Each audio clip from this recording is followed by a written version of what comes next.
Bonjour à toutes et à tous et bienvenue au flash de ce jour.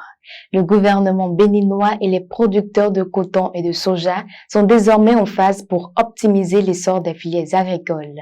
C'est ce qu'on peut retenir de la séance d'échange tenue le 18 avril 2023 entre des membres du gouvernement et les acteurs du secteur du septentrion. Les autorités veulent mettre fin à la désinformation qui court sur la production agricole, notamment sur le coton et le soja. L'ambition du gouvernement est de faire des agriculteurs des hommes indépendants qui tirent bénéfice de leurs activités agricoles pour un développement harmonieux.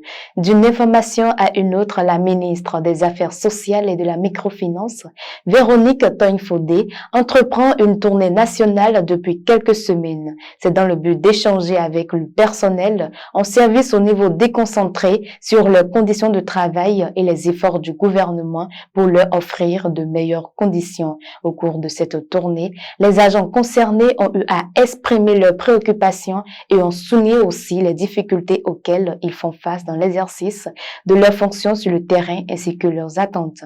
Véronique Togne-Fodé a salué le travail qu'ils font et il a fait savoir que le gouvernement compte sur le secteur à travers le succès des divers services sociaux devant non seulement accompagner les plus défavorisés mais aussi contribuer à lutter contre la pauvreté au Bénin. On parle culture dans ce flash info. Le gouvernement de Patrice Talon vient de boucler la formation continue de près de 600 professionnels du secteur du tourisme, hôtellerie, restauration, THR. Ceci vient à la suite d'une cohorte de 54 guides touristiques formés en 2022. C'est un ambitieux programme qui entre en ligne droite des actions prévues dans le PAG 2021-2026 à travers la stratégique 4.6 qui est de faire du Bénin une destination touristique majeure du continent et du monde. Au Soudan, les affrontements entre l'armée du général Al-Burhan et les paramilitaires des forces de soutien rapide FSR du général Edmidid se poursuivent. Dans le même temps, plusieurs pays évacuent depuis samedi dernier leurs ressortissants.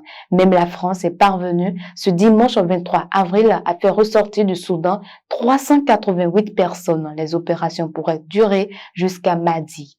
Ainsi se referme ce flash info que j'ai le plaisir de vous présenter. Merci de nous avoir suivis. Bonne journée à vous.